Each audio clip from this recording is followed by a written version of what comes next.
Good morning, all my resolute, scrupulous, genuine, and incorruptible MAGA supporters. Look how Twitter tries to entice me to join the platform.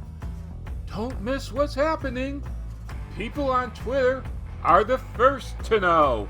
Well, certainly not anymore.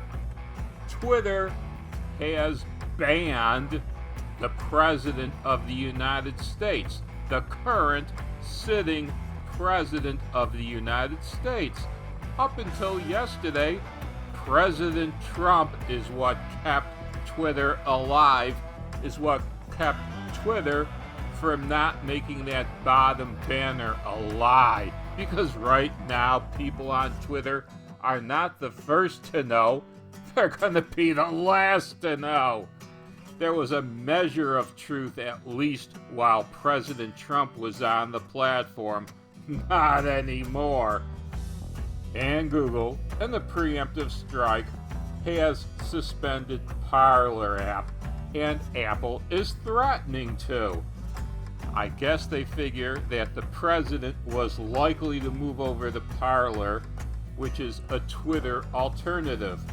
But there is also Gab and MySpace, and the president has even hinted at creating a rival platform, and if he does, it's gonna be huge.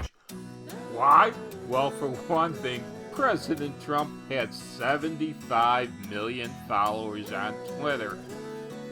Twitter just pissed away at least 2/3 of those people, because I suspect that if President Trump creates his own platform or moves to Gab or MySpace or even Parler, he'll instantly have 50 million followers. That's very likely to crash the servers of any platform he joins for at least a week. Think about this though. President Trump tried to ban a few people who were being disruptive on his platform years ago on Twitter. You remember that? These people went to the courts, and the court says, hey, you're a public figure, you can't ban people from following you.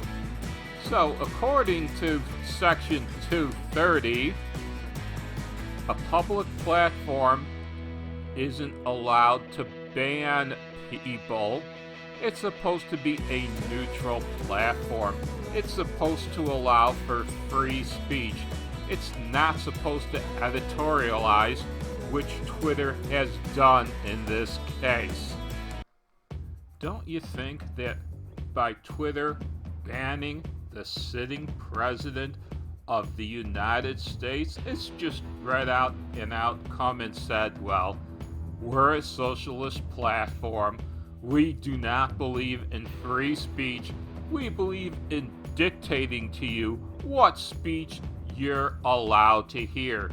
Twitter has said we believe President Trump's speech is hate speech. And we all know it's not, because just yesterday I showed you that President Trump used several tweets before the DC riot to warn people to remain respectful of our boys in blue, to remain peaceful.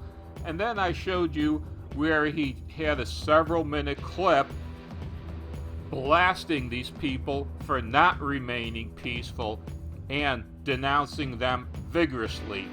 So Twitter, instead of supporting the president in his denouncement of these people, decides to ban the president from communicating with the people of the United States. You know, Twitter, not only do I believe this is illegal, although I doubt you'll pay for it in that way, I doubt anybody's going to take you to court, because you're doing what the establishment wants you to do. You are trying to silence the voice of the President of the United States. The President of the United States will not be silenced. I'm sure that in the next 24 or 48 hours, you're going to see him pop up on Parler or Gab or MySpace. And in a very short time, he just might create a rival platform. And if he does, he's going to have a platform that I guarantee you will bury Twitter in no time at all.